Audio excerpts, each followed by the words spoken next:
This episode brought to you by Audible! Audibletrial.com/horror version for 30 days free and a book to get you started. For your book recommendation, it's Jen. Jen. It's me, yeah. Hey guys, today I'm recommending What Dreams May Come by Richard Matheson. Awesome. So check out What Dreams May Come by Robin Williams on Audible. Did you say Wet Dreams May Come? Because that's the fan fiction version. Ooh. And I would advise against it. This episode also brought to you by Nick B. What up, Nick B? Nick B's fun fact of the week. He makes his own marinara sauce. How do you do that? The fuck if I know? You squash tomatoes and you put oregano and I almost said potatoes. That's potato sauce. You know what, Jen? What? I'm just going to ask Nick B. No. Hey, Nick B, how do you make your marinara sauce? Ooh. Whoa. So, John developed a device to connect to mattresses. Oh, God. Oh my, it's like the Is it porn just version of the flux capacitor. Is it just to vibrate them? No. Wait, is it like bed knobs and broomsticks? No. I love that movie so much. Think Yes. darker. Team chair. Yes. What, darker? Yeah.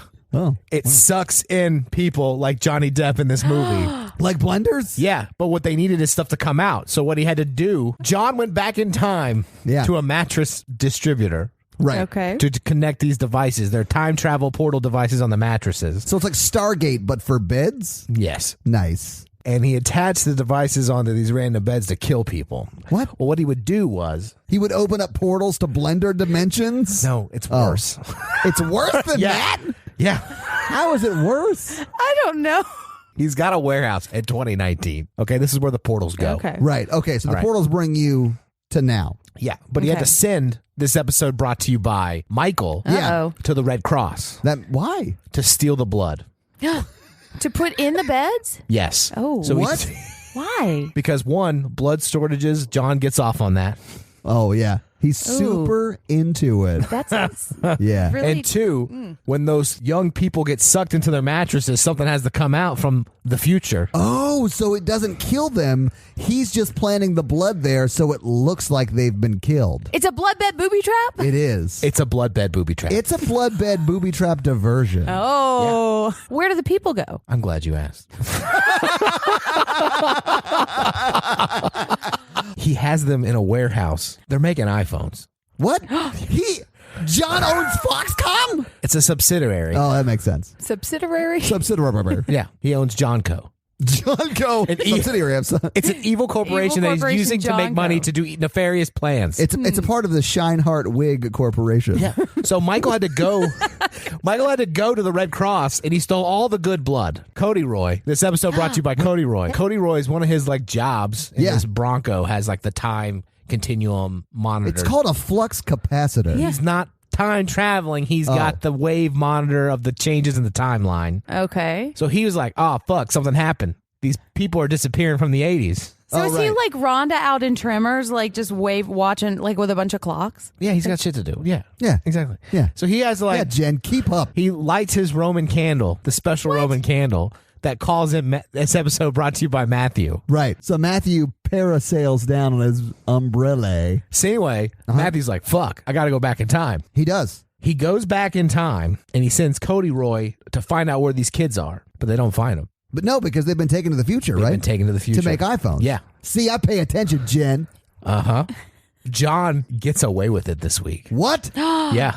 It's a ... to be continued? Yeah. It's almost like Mikey ran out of brain juice. No. I have a question. Yeah. If Matthew is back in time, how did he get there? The umbrella travels through You're time. breaking your own rules, Mikey.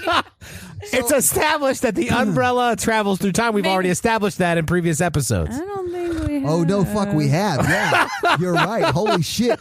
The potatoes. It's the great Oh, potato my caper. gosh. That's right. Yeah, okay. Stay tuned next week. Honestly, I really just want to see if Mikey remembers where they are when next we record. Because it's 2 weeks from now.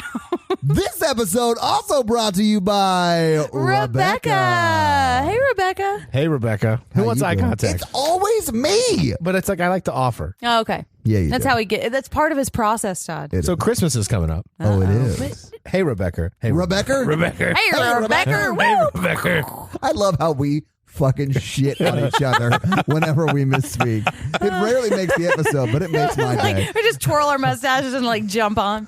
It's fun. Hey, Rebecca, can I take a picture of you so Santa knows what I want for Christmas? What? Ooh. No. I like it. I like it. I mean, I did like that you asked for consent. Yeah. And if you're looking for a great Christmas gift, check out Oh, yeah. Straight on Tell Disney on Etsy and get yourself some Disney ears so your kids don't get some Disney tears. This episode also brought to you by Carl. Did Carl write anything delightful on any walls? Carl used to write Halloween puns during the month of October. I request that Carl writes Thanksgiving puns now. Oh, I would love to see Carl write some Thanksgiving I challenge puns. you, Carl. Yeah, do it. So Carl also teaches local youths how to play guitar. And if you want to watch Carl play video games, check out twitch.tv/CarlosMOL. Yeah, and join the Facebook group because if he is writing turkey puns, then that's where you'll see him. Yeah. Should we bring in the theme music? I think we should all go to sleep and then the theme music will come. Oh, yeah. The theme music is going to meet us here in exactly 20 minutes. Yeah, we just got to go to sleep. All right. Yeah. And we have to do conservatively 4 hours of work in 10 minutes and then set our timer We're on for 10 meth, minutes. okay? All right, you guys ready?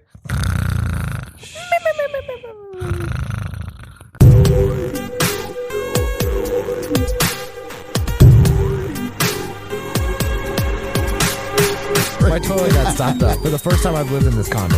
Really? Yeah. You lived there forever. Yeah, I know. It's over 2 years. So Is that because you mainly poop when you come here? Welcome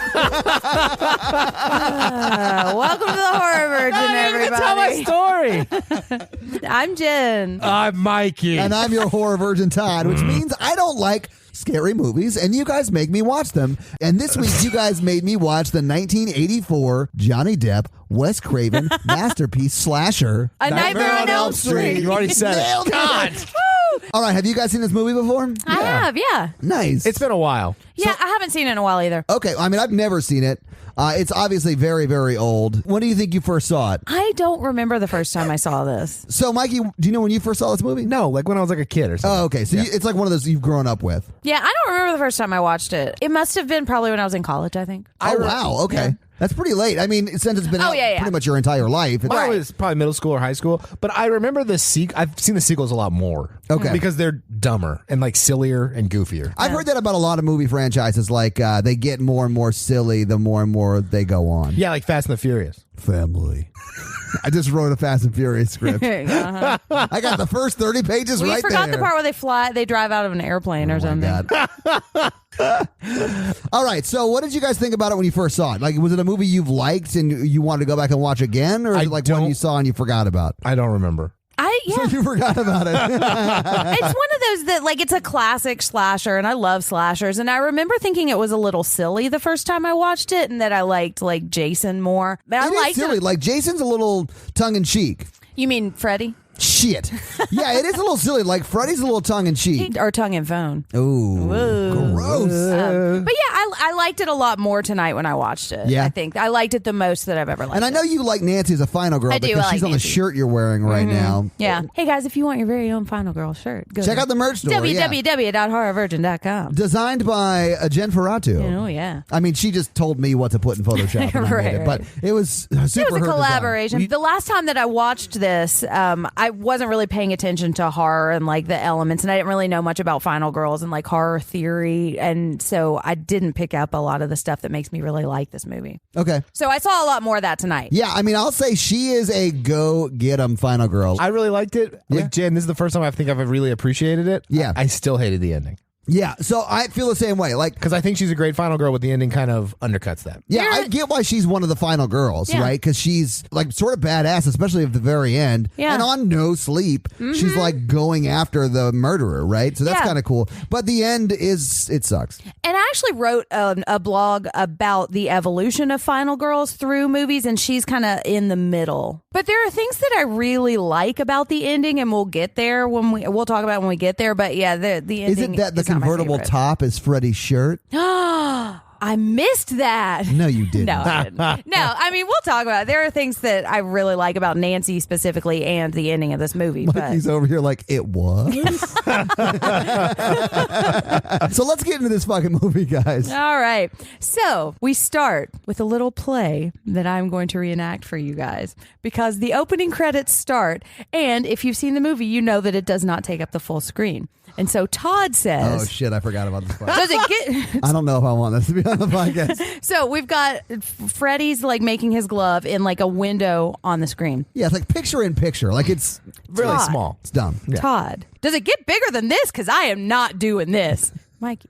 That's what she said. And then they all started dancing jigs and singing, doing a song and dance routine to "Hello, my baby, hello, my honey." And I'm not kidding. That's what happened. They were so proud of themselves. Full disclosure, I did get up and dance a jig out of the room. It was really funny. You guys were really proud of yourselves. I guys. stand by it. I mean, listen, Mikey, it was a banger of a joke. It was a very well timed. That's what she said. Yeah. Thank you, guys. Thank Yeah. you. I mean, You are the Michael Scott of this podcast. For sure. I'm Yeah. just glad you appreciate my art. Art is a stretch. Oh, can I just say this? Uh-huh. These credits are awesome. Uh-oh. Because they start the movie and the movie is going while the credits play. Yeah, okay, so when it's the small box, Yeah. the credits Nope. are on the bottom. Oh, Jen! Jen. It was a trick and you fell for it. Boys, well done, Mikey. Yes. We got her. Take her away. What has happened to Team Chair? Now it's team. Oh, he's moving to the I couch. can't get over to the couch, but if I could, guys, if we had better equipment, I could easily move to Team Couch. So, like, there's credits on the bottom. Freddy's making his claws. Right. And then it expands, and the credits on the bottom. The movie's going on. We're like, fuck, these are good credits. Yeah, they're good because the movie's also going. They don't even have to explode because other stuff is happening. Yeah, they don't have to explode. Or be in 3D. No. No, but we're following, is it Tina? It's Tina. So we see Freddy making his glove. And then this is really cool, especially once we know what happens later in the movie. His claws come through like a white sheet. Yeah. And like rip down. And then we see Tina's face right against the white sheet. And she's wandering through It's sort of like a dripping hallway. Yeah, it honestly looks like a long tunnel that goes up to like a stadium. Right. Yeah. But yeah. it's- But with it's lots of raining, pipes. Yeah. Yeah, with lots of pipes. It's really wet in that tight tunnel. No, but she does see a goat running down this hall. She does. Why is there a goat in her dream? Because it's No. creepy. They should have done more weird, creepy stuff like this. It didn't make any sense, and it didn't really, like, is it her dream? Maybe it's a sheep and she's counting the sheep. Actually, I would have liked that, but it was clearly a goat. Yeah, man. It was real They bad. couldn't get any joke. No, thank you, Mikey. I wanted more weird stuff. I like Freddy. I like how Freddy likes to fuck with people in the chase. And Oh, yeah, it's all about the chase for Freddy. Once Freddy gets you, he's over it. Yeah. Just like Mikey. we really connected. Anyway, what happens in this dream? Because Tina doesn't die. She just has a bad No, dream. yeah. So she's hearing laughing and she's seeing She the must be listening to this podcast. yeah, if you're not laughing, you're not picturing the goat. So, she's hearing, she's seeing the glove like scraping the knife fingers on a pipe. Yeah. And then she backs up to a furnace that's like flaming behind her. And then Freddy's right behind her and grabs her. And then she starts screaming and wakes up. Yes. Also, Tina can get it. You think? Yeah. I Jen says really yes. liked her nightgown because it looked very comfortable. It looked very see-through, which Mikey talked about multiple times throughout this movie. Wait, Mikey confirmed, friend of Ramon. No. So she wakes up, and then her mom walks in with her makeup smeared all over her face. Oh, yeah. And boyfriend comes in and kisses the mom goodbye. But while mom's No, standing he there, does not kiss the mom goodbye. no, kisses the mom to try to entice her back to bed. Yeah, he literally says, now come back to bed. Do you think those were happy smears or sad smears? I think she's currently living out her rock bottom, and she's telling herself those are happy smears. Those are sad tears. Yeah. She needs some Disney ears. Yeah, she does. I don't want to connect Rebecca to this. You just did it. Rebecca's amazing. You fall into the trap again, Jen. But so her mom's asking her if she's okay, and then she looks down and she sees that she's got rips on the stomach of her nightgown. And Mikey was real excited about it. He was like, "Oh, I like it even more now." Yeah. And then he found out she was 15. And then he was real immediately excited. backpedaled on every comment he had ever made ever about Tina and her nightgown. This movie overly sexualized her for that age. Let me just talk about that. I think we should blame the movie for sure. Because it isn't around she's 15 until later, okay? So like I feel disgusting. But so her mom's saying you should cut your fingernails, and this is the first parent we see dismissing things that are happening. How to would the you kids. rip through your nightgown just because you had long fingernails? I don't know. That seems insane to me. But That does seem insane. the mom is trapped in a haze of amore. It's honestly the haze of her rock bottom. There really are not a lot of well-functioning parents in this movie. No, there are not. It's a lot like Fast Times at Ridgemont High. You just never see parents. Right. Yeah. Well, and like once we learn more about the story, I think that's probably a little bit of the reason why these parents are a little messed because the up. parents got together and murdered somebody, and now they're trying not to remember it. So they're Right. drinking or they're having sex with really gross men or Yeah. whatever, trying to live out their. They're trying to forget that Yeah. like a bunch of kids in their neighborhood got murdered also. Like maybe their own like children. 20 kids. Yeah. Yeah, absolutely. So I think it makes sense that these parents are not handling it very well. Yeah, that makes sense.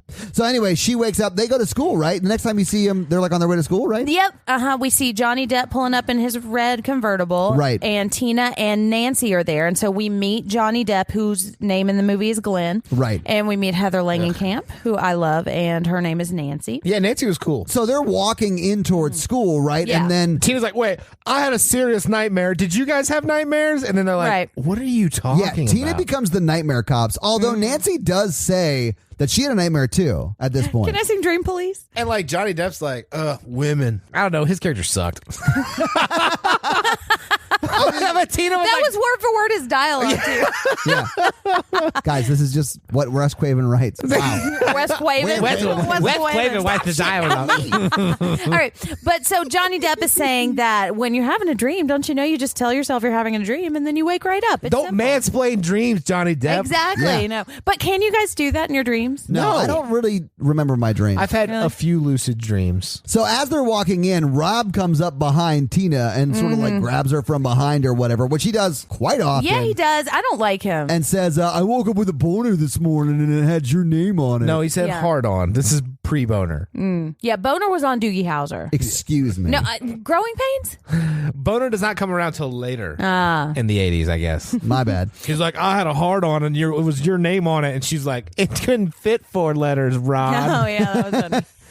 Yeah, this whole scene kind of reminded me a lot of Scream, too. There are a lot of things in this movie that reminds me of I Scream. think Scream does it much better. I And think realize so, they're too. both Wes Craven, but I think it's 30 years of practice, but that's fine. that's true. But there's a scene where they're walking down the sidewalk and Matthew Lillard comes up and grabs Rose McGowan from behind. But Matthew Lillard can pull it off. This Rob guy is just like, I think his name is Rod, actually. This Rod guy is just a less likable version of Stu. Yeah. You know? Yeah, he's just dressed in like a black leather jacket. Looks like a big... He's very like 80s Stephen Greaser, King bully yeah. looking. He's even got a switchblade, I think. Yeah. Yeah. No, he does, because that's why he's getting arrested for this murder. He and Tina are in a fight, so she doesn't want to talk. But they never explains what they're in a fight about. No, they Not don't. really. Also- but also I don't care. It's a high school fight. Who gives a fuck? Yeah. Yeah. I mean, although if my girlfriend in high school had admitted to everyone that I had a small penis, I would be hurt and probably be a little mad. I would. I'd be like, see, someone's seen it. Yeah, she would know. You can take her word for it. Oh, and this is when Rob runs into the school, and now it's just the three of them, the two girls and Johnny Depp. And Johnny Depp kisses Nancy, his girlfriend, goodbye, and he runs in. And Tina's like, wait, did you have a dream? And he's like already in the school. He's gone. And like Nancy's like, he can't hear you. Yeah. Right. Do you not know how ears work? What even are ears, Nancy? Yeah, it's insane. But so the next thing that happens, so now they're at Tina's house, and her mom has just decided to go out of town for 2 days. To Vegas. Yeah. Oh, Well, with the did they say boyfriend. that? Yeah. She's like split town. Yeah. And so Nancy and Glenn are spending the night to keep Tina company because she's been having these nightmares and she's scared.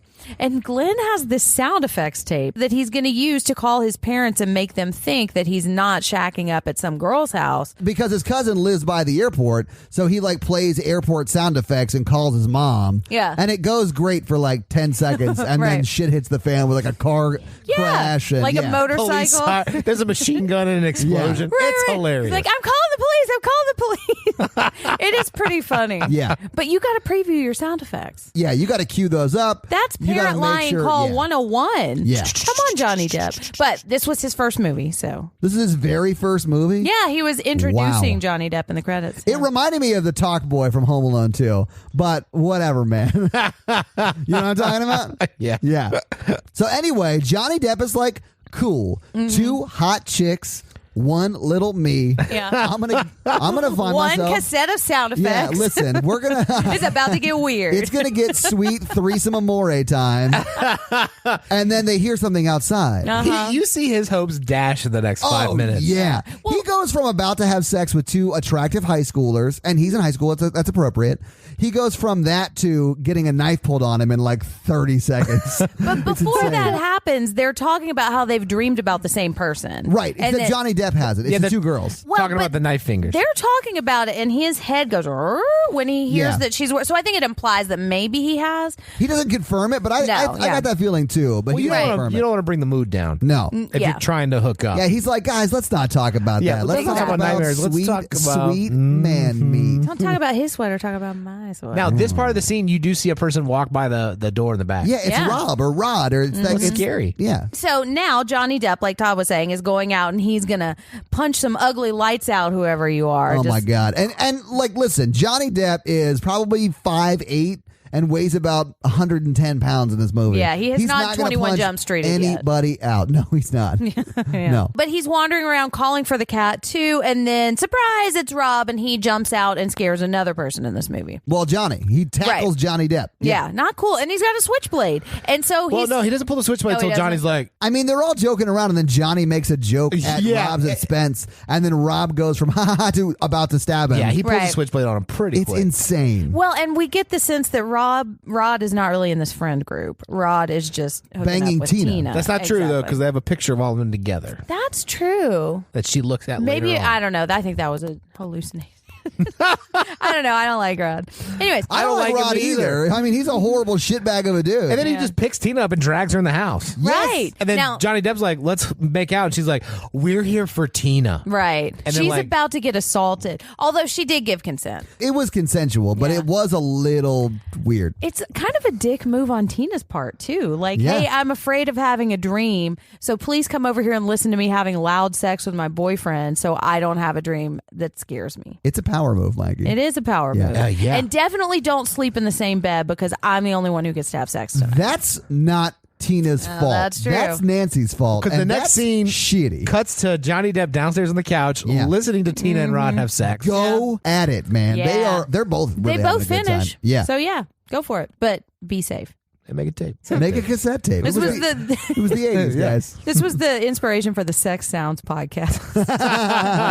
Anyway, and then it cuts from Johnny Depp feverishly masturbating on the couch, listening to them have sex, to Nancy trying to sleep with like a cross above her, Yeah, and the yeah. cross falls off the wall. That's like It's a slanted crucifix. in. Crucifix. Yeah. What did I say? Cross. Oh, I guess it is But, because he's on it. Jesus It's Yeah. like is on that there. wall. The crucifix is on a slanted wall and it falls down, and it sort of, I don't think it hits her, but she notices No, it. it hits her. Oh, does it? It Okay. like lands on top of the covers. I think. Oh, okay. And then his face sort of pushes through the wall. That effect was so cool. Yeah, it was, That was really so cool. cool. Yeah, it was Holds up. very eerie and creepy. It wasn't super scary, but it was cool. It was very cool. And I think that's one of the things this movie does really well is I think it's just very creative. Yeah, and a lot of the effects really hold up, man. So the face pushes through and it gets really far in, and then it backs up as she like holds the crucifix up and then puts it back on the ceiling and it stays there. Yeah. And then it cuts to the Amore people. They are finishing. They're having their little pillow talk. They call it the afterglow. Oh, pardon They didn't me. pillow talk long. No, because he was like, hey, thanks for the sex, sleep time. Yeah.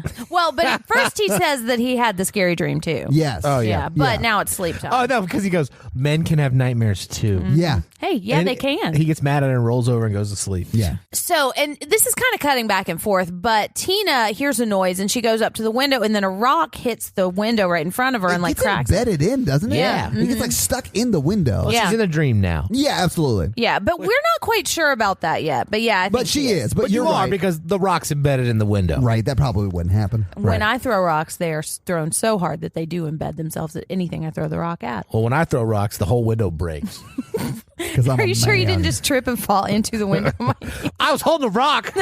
I am the rock. So she does what you would do when you hear a strange noise at night. She goes out into the alley without pants or shoes on. Okay, we got to stop here. We have to talk about this. Every person doesn't wear shoes in this whole movie. Yeah, this whole movie is just Nancy learning the power of shoes. Yeah. Yeah. Because when she finally fights him, she's wearing shoes. Like house shoes. Yeah. Yeah. She could have really killed him with sneakers. Oh, man. Imagine That- what she could have done with golf cleats. Oh, That's the sequel. And What? that's the third one. Oh my God. gosh. It's the Soul trilogy. Soul with the dollar sign. Yeah. Yeah, well, she goes outside. It doesn't just like go in the backyard. She's like walking down an alleyway barefoot. Right. This is a dream. It is a dream, But yeah. it is ridiculous, Mikey.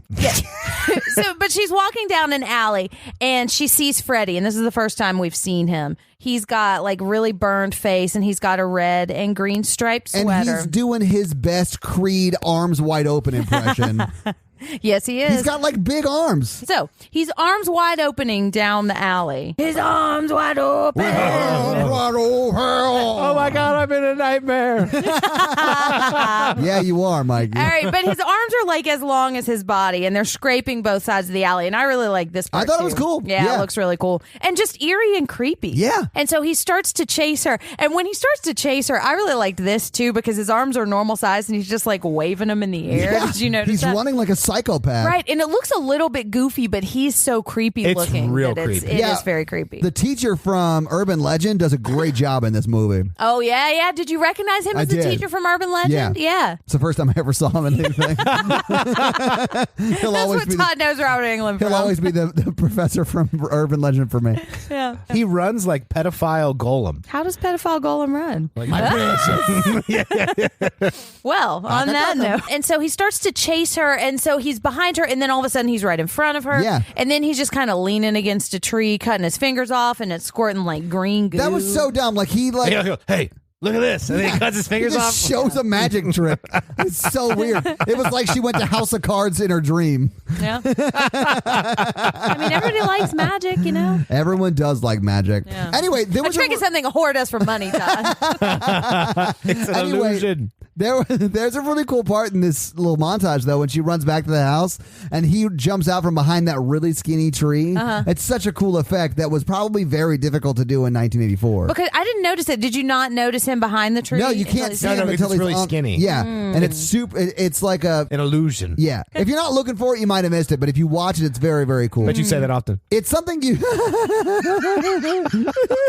It's something that- The dick Hello, side. my honey. Hello, my darling. Hello, my ragtime gal. Hey, listeners, that's what happened at the beginning of this movie. Anyway, so it's something you can really do easily in like Premiere, like video editing software now. But it has to have been very difficult then. All right. And so he jumps on her and grabs her and is like wrestling her on the ground into like a pile of hubcaps. And she like reaches up and peels the skin Oh of man, his it was face so off. freaky. Yeah. Yeah. Laughing, and he's like, ah! There's Right. maggots everywhere. Right. And for like the effects that are like some of the effects, it's just really creepy. You It can is. tell that it's not real, but it's so bizarre, you know? And it's in this dream world state that it doesn't have to look 100% real Right. for it to be realistic because it's in a dream. Yeah, I'm glad that you liked it. I was a little worried you would think it was silly. I mean, it is silly. Yeah, but I think it's effectively creepy. Yeah. And I a think lot it of that is. is because Robert Englund is a really great actor in this role. you Yeah, know? he's amazing. Yeah. I like this version of Freddy best because he camps it up in the rest of Me them. too. That's one This- of the reasons I don't love the Nightmare on Elm Street franchise. I don't like the one-liners. Right. you know? He in this one he seems like just like a serial killer, like real creeper. Yeah. Pedophile. Yeah. Yeah. In the other ones he just seems like a He seems like he's about to throw his shades on, and then you hear like a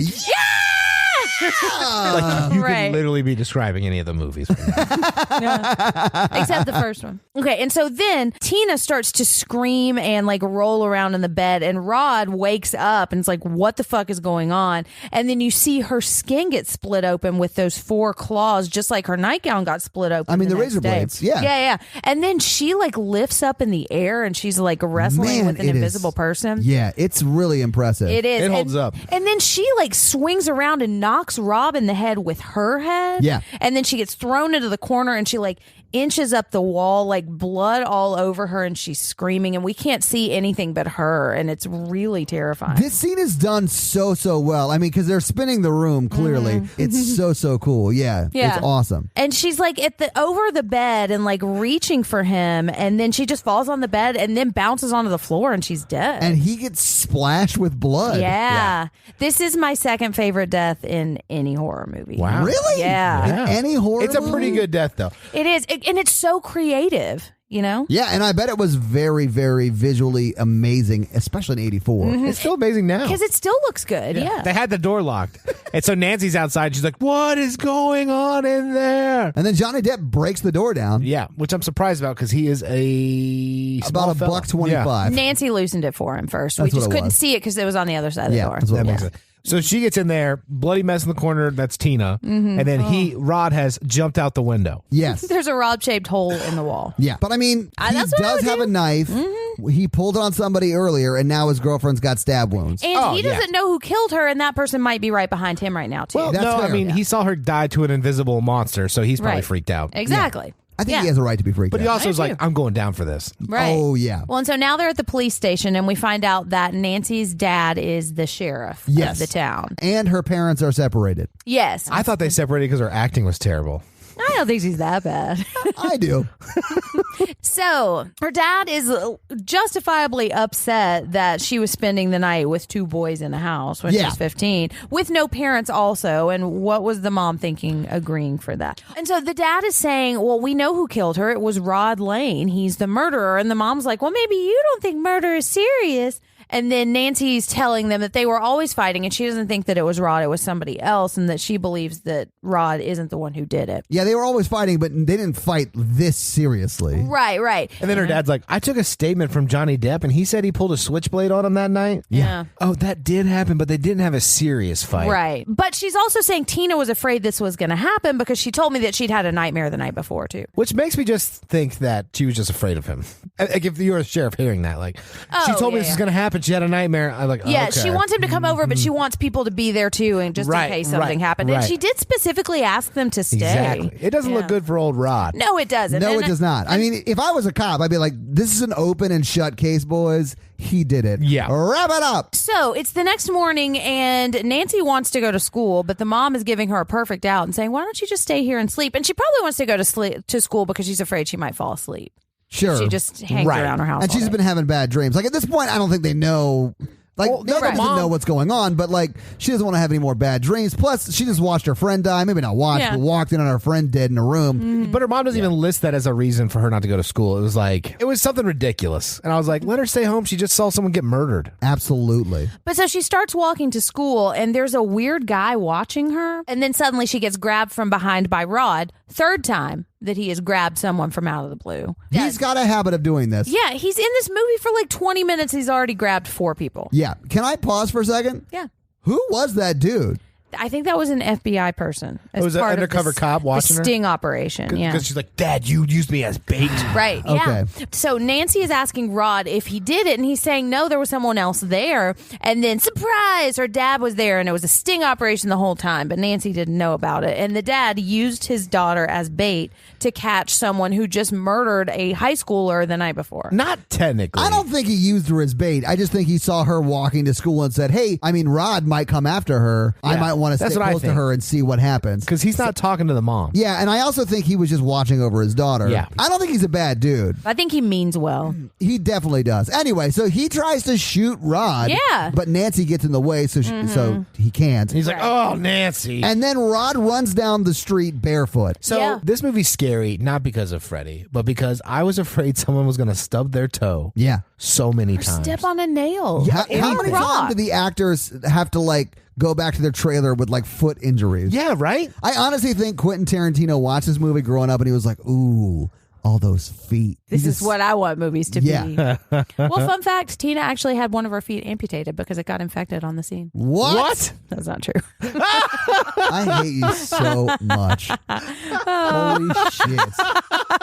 But yeah, he's just trekking down the street with bare feet, and I thought he was going to get hit by a police car, No, but he but they just doesn't. arrest him. Right. They grab him from behind. Oh. Turnabout is fair play, Rod. How does it feel? And they take him off to jail. Wrap it up, boys. But honestly, they should wrap it up because he definitely killed his girlfriend, but he didn't. And they also go like, he has a switchblade. I know. Right. We found the murder weapon that surprisingly has no blood on it. And whether or not you think that the dad used Nancy as bait, Nancy thinks that her dad used her as bait. Yes. So she's yelling at her dad. Yeah, I like her I do, too. attitude towards sort of everything. She's sort of, fuck you, I'm going to do what I want. Right. And yeah. I like and I'm that. going to call your shit out. Yeah, and I don't think that more people should be like that. I like her, but I think the Rod situation, he looked real guilty. She didn't see her friend float into the ceiling and die. I would have immediately assumed Rod killed her and jumped out the window. Me too. And then he's like, go home. This is very traumatic. And she's like, I'm still going to school. Yeah, because I'm mad at you. Yeah, she throws a hissy fit on the way to school. Right. It's insane. It's usually the opposite. Yeah. And now we've got Lynn Shay, and she's the teacher in this movie, and we Fun love fact, her. she's an Insidious. That's right. That's who Lynn Shay She's is. the psychic. Yes. Yes, Yeah. she is. And so she's walking around, and she seems like a delightful teacher, and she's making someone stand in front of the class and read Julius Caesar. I think it's Julius Caesar. It seems Julius Caesar adjacent if it's not. I think so, too. It exists in the Julius Caesar Shakespeare It is extended definitely universe. in the expanded cinematic universe of Julius Caesar for sure. Yes. Yeah, I think Brutus is somehow involved. He got some kind of crystal or something. Yeah, he's got one of the Infinity Stones. That's what it is. No, that's what I meant. Yeah. It's got the time stone. Yeah. I know all about that. Anyway, but just like you are, Nancy is falling asleep during this conversation. Yeah. And she starts to have a dream. She does. And this part is so creepy. It is creepy as fuck. Because she turns to the desk next to her, and Tina is there in like an opaque body bag. I think she's actually just standing in the hallway outside the door. No, she's sitting right next to her at first, I think. Yeah, She? but we forgot to Jesus, say okay. earlier that Nancy's mom turned on a police report where they're pulling out Tina's body out of the house with a clear body yeah. bag, Oh my and God. it's disgusting. On the news. That was Yeah. just on the news. Yeah. This And is her not a arm's part of the hanging dream. out. Her Yeah. arm is hanging out. Yeah. So that's what appears to her in her dream. Yes. So she sees this body bag next to her, and Tina's like kind of trying to claw out of it. And then she sees a pool of blood in the hallway. That's right. And That's what then it is. she goes to investigate. I like this part because if the other kids in the classroom, when she falls asleep, they don't move at all. Oh, in yeah? the background of that scene, it's really creepy. Well, and I looking. think the guy who's at the front of the room reading starts to like He's say, still reading, but he's reading it in more of an ominous and creepy tone. Yeah. Mm-hmm. And he's talking about dreams. They're talking about something about dreams. But she walks out of the hallway where that bloodstain is, Mm-hmm. and then she sees Tina on the ground, and her legs just lift up, and she starts to get dragged by nothing. and it's really cool. It is very impressive. Yeah. Yeah. And then, so she's chasing after her and running around a corner, and she runs smack into Pigtail's hall monitor. Who is also wearing Freddy's sweater. She is. And I love when she says, fuck your hall pass. And I don't know if she actually says, fuck your I hall think pass. it's screw your but- hall pass or something yeah. like that, but yeah. Yeah. But high school me would have been like, oh, no, I'm sorry. I'm so sorry. I don't have a hall pass. But not Nancy. So she says, screw your hall pass. And then she starts to run again. And we turn around and we see hall monitor Patsy or whatever. And now she's got, The Freddy glove. yeah. And she's saying, And the "Hi, hat, I Nancy." think. I think so too. Or no, maybe it's just blood on her face. It's It blood was on her face. something Yeah, it's else creepy. I don't think it was the hat. I liked it though. I thought it was cool. Yeah, fine. All right, so now she starts to follow the blood trail, and there's like a giant blood trail that she's following. Yeah, and she's following it down the halls. She's only Mm-hmm. making right-hand turns because it's a well-known fact that bodies can only make right-hand turns. Right. So she's following it down and then goes down some stairs, I think, Mm-hmm. right? down into like the a boiler. the room. boiler room. Yeah. And so while she's down in the boiler room, she sees Freddie from off in the distance, and she sees that her face is all burned. And I think this is the clearest image we get of him so far. And he like lifts his chest up and cuts it open with his knife You see fingers. those maggots? Yeah, and like that green bloody Hate it. goo. Yeah. And then we get some bopping 80s music, and he starts to chase her. And I really like the music in this movie. Yeah. It gets fun. And so he's waving his knife glove around, and he's scraping it all over the rail, and he's trying to give me a migraine with those sounds.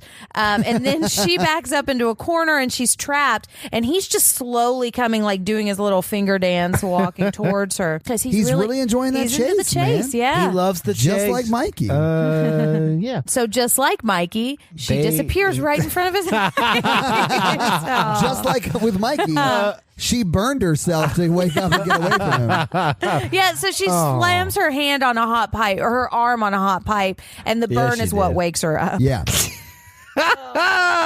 Mikey's that hot pipe. I'm not signing on for Then that. she joke. disappears. Is she the one who disappears, Mikey? Well, one of us does. And then she wakes up screaming. Screaming in the classroom. And yeah. then Miss Insidious comes back and she's like, oh my God, are you okay? Yeah. It's okay. You're awake now. You 12 hours ago witnessed your friend dying Yeah. terribly. She's the only adult that has any sort of humanity. Compassion Why at all. were you even Exactly. at school? Yeah. So she sends her home. And so now Nancy goes outside, and she's really upset, and she's crying, but she notices that her arm is burned. Yes. And now suddenly she's gained access to the police station and is just interviewing a suspect. Yeah, she is interrogating Rod right That scene now. was cut. Yeah. Yeah, well, I mean, when your dad's the chief of police, I guess she should not be there interviewing a suspect. No. Yeah, she's 15. Yeah. And he shouldn't be left alone because he's a juvenile suspect. Yeah. And they still haven't cleaned the blood off of him. Listen, you only get a phone call or a shower. He chose phone call, and he called Trevor, who was not at home because Trevor was cheating on his wife. Fuck you, Trevor. So she's visiting Rod and she's asking who it was that was there. And he's like, I don't know, he was invisible. He couldn't see what was happening. He just saw all 4 of the cuts appear at the same time. And he also says that he thought he was in a dream when it happened. He was like, I wish I Right. had reacted sooner, but I thought I was still having the bad dream that I was having. The night before, yeah, Yeah. because he had just had that same nightmare. Yeah. And then so once he tells her that he dreamed about a guy who had knives for fingers, she just decides she's done with the conversation and walks away. Yeah. I didn't realize that. I got Yeah. everything out of this that I needed. I'm leaving. Right. But I'm gonna be convicted of murder. Please Exactly. don't It's leave. like, Yes, do you you think are. he did it? And she does call back, no, I don't think you did it. But she pieces out after But I'm that. 15 years old, so good luck with that. Yeah. Right. I am not a lawyer or a judge, so you're screwed. Do me a favor, don't hang yourself. Bye. Yeah. And so now she's relaxing at home in a bathtub. And Oh, she's got one of yeah. those bath pillows that I used to I've have. never seen one of those before in never my seen life. one of yeah. those. Oh, I have one of those. So she's just getting her steam on in this hot bath, having a little self-amore time. She is relaxing. And Hey, whatever she self-care, does to yeah, relax yeah. is her Listen, business. I'm not saying that she's touching anything, but Freddie's reaching for it at least. Yes, he is, because she starts to kind of drift off in the bathtub, and we see, and this is an iconic shot. Yes. We see his claws coming up out of the water in between her legs, and it's very sexual. Her It legs are is. very spread for a bathtub. They are. Yeah, I mean, she's by herself. She just wants to get I mean, comfortable. I don't do this in the bathtub. You're not Mikey. taking baths right then. Mikey, you definitely should. I'm a wide dude. You gotta get all in them nooks and crannies. Well, I'm just saying, like, You gotta get the Epsom salts in there. I need a big tub. I'm a big boy. Yeah, you are, Mikey. I appreciate it. So his claw hand starts to come up in between her legs, and Yeah, it does. then tries to reach over onto her stomach. It's almost a come hither motion. Yeah. Some might say. Jen will not.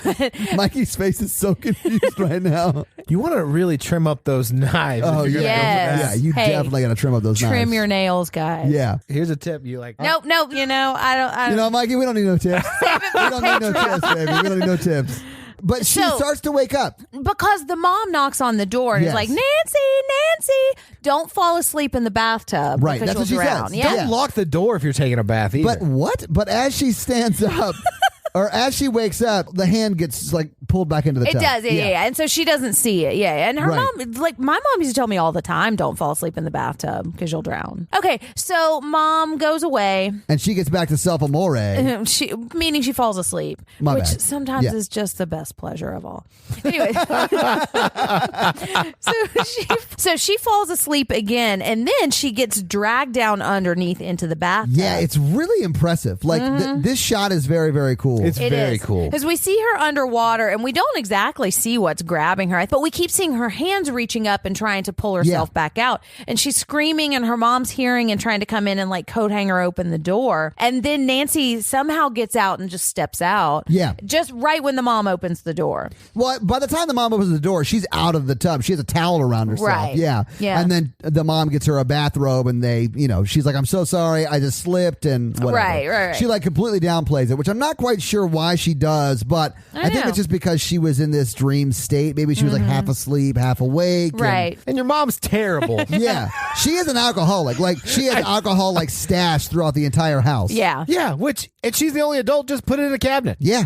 But at this point in the movie, like this is a normal mom thing that she's doing. Like she's checking on her daughter. It I seems think like so, she too, might yeah. be making dinner. Right, but Nancy doesn't trust her because her parents are separated. Her Right. mom's an alcoholic and is doing really weird stuff. And we haven't seen a whole lot of evidence of that up at this point. But yeah, I think we're starting to In context, notice. it makes sense. Right. Yes. All right, so now she's watching TV and reading at the same time, which takes a lot of effort. Mikey was very upset He about was. that. He was like, are you a monster? How can you do this? It's impossible.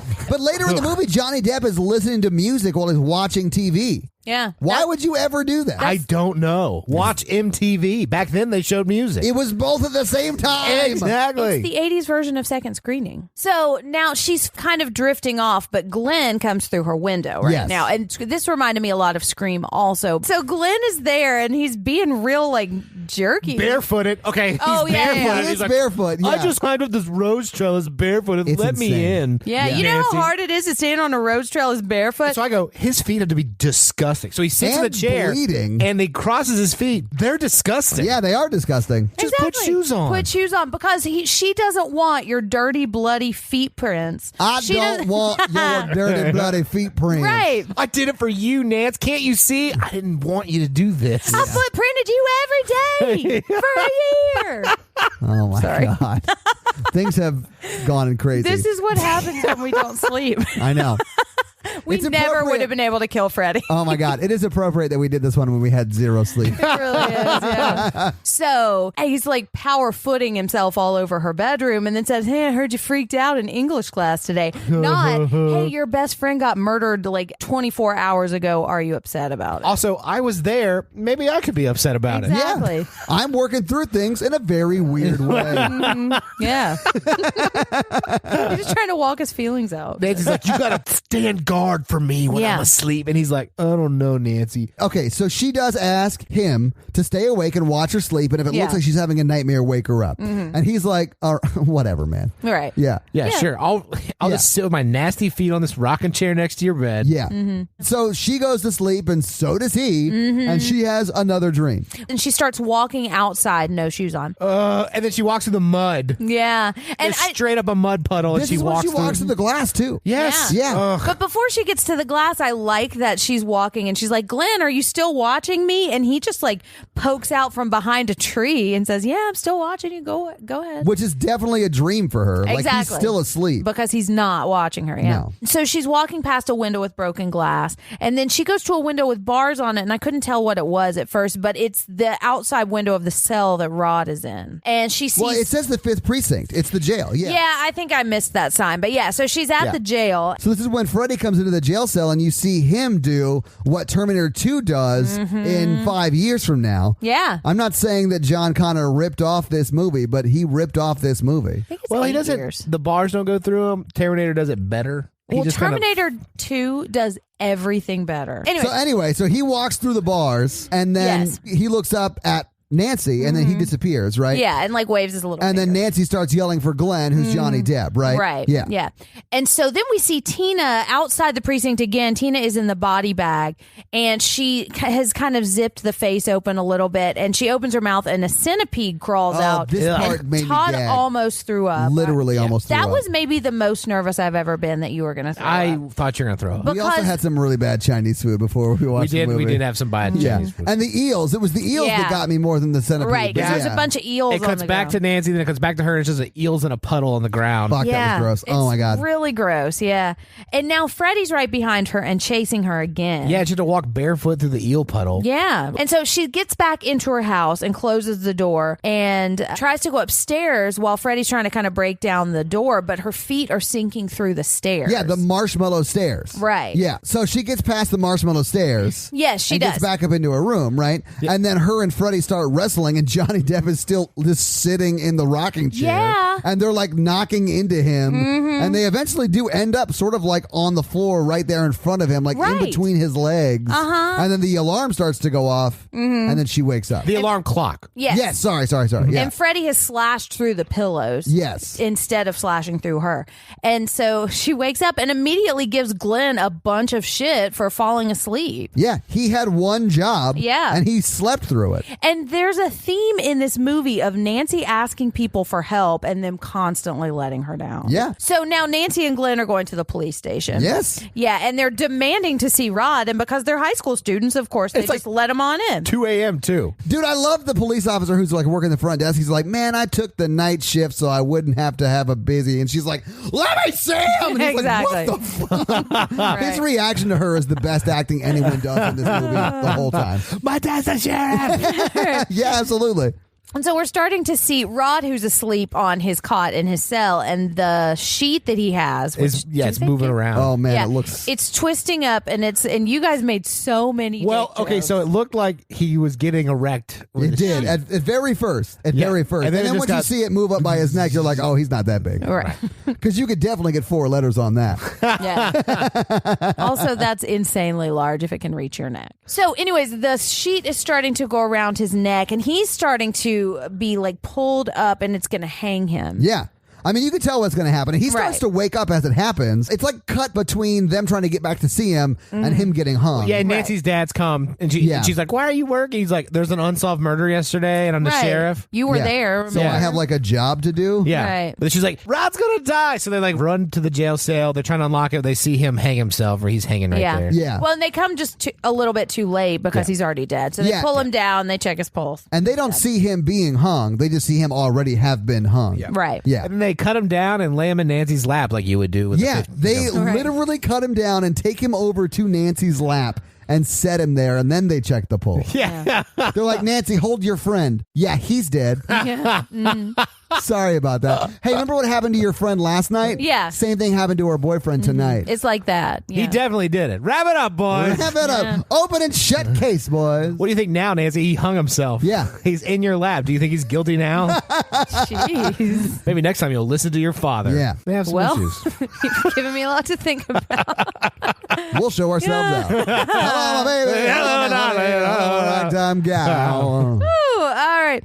So now we cut to the first funeral in this movie. Which, Right. And this is not Tina's funeral. This is the person they think murdered her funeral. Yeah. And there are a lot of people there. I'm surprised. I know you were. You brought it up. Yeah. And I'm surprised because Wes Craven loves to show funeral scenes that they didn't show Tina's. Yeah, I'm surprised too. Maybe I'm they cut it surprised out. the sheriff showed up, and I'm surprised Nancy showed up, and I'm surprised everyone showed up and was like, maybe he didn't do it. And I was like, no, he probably did. Or maybe it's just that, he's a teenager that they knew, and maybe he did something terrible, but he was still a person. So Teenagers' funerals do have the biggest turnout typically. Do they? Yeah. I found that out when my brother died as a teenager. Aww. Yeah. Is that like actual statistics? It is, yeah. I mean, like 700 people attended my brother's funeral. Really? Yeah. It was because he had a lot of friends from many different communities, and they're all young. And like if you live a long, long life, most of your friends may be dead or can't make it to your funeral, right? So is that what's happening to me? Yeah. So after this funeral, she's sitting at some kind of weird Hobbit church. Yeah, well, it's the church they buried him at. I know. Yeah. But it just looks so it's bizarre. because the hedges are around the outside, but it did sort of look like a Hobbit and the way church. the street is situated too. It was interesting. I wanted to investigate this church more, but we don't. So Nancy's mom comes and gets her in the car. Like they put her in the Volvo, and the detective dad comes over and says, "Keep her in the house. Like don't let her out. Yeah, there's something going on." Well, and he's asking Nancy. He's saying, "You said someone else killed Tina. Who was it? Who do you think it was?" And that's when she starts to talk about who she thinks it is. She says he's got a burned face, and he's got a hat, and he wears a red and green sweater, and he has knives for fingers, and their eyes are about popping out of their heads, between like the giving mom and each dad. other the absolutely. conspiracy eyes. Yeah. Whoa. And so they like hustle her into the car, and the mom's like, "I'm gonna get her some help." Cut to sleep study. Yeah, the Katya Sleep Disorder Clinic. Yes. My favorite part is like the doctor of the sleep study is like, it's probably just the fact that she's witnessed 2 murders in 2 days. 2 days, yeah. Exactly. He even calls out that it's just been 2 days. But I'll take your money. Your money's good here. We'll do this study. Right. But she's probably not going to sleep for a while. Yeah, she should definitely be seeing us and not a psychiatrist. Right. Yeah. This is stop number 1. Right. Oh, wanky blanky. Yeah. So she's getting sleep monitored, and you guys made a lot of REM face jokes or something. Yeah, we did talk about REM and their greatest hits. Well, I do remember making a few references to REM albums and songs during this. All right.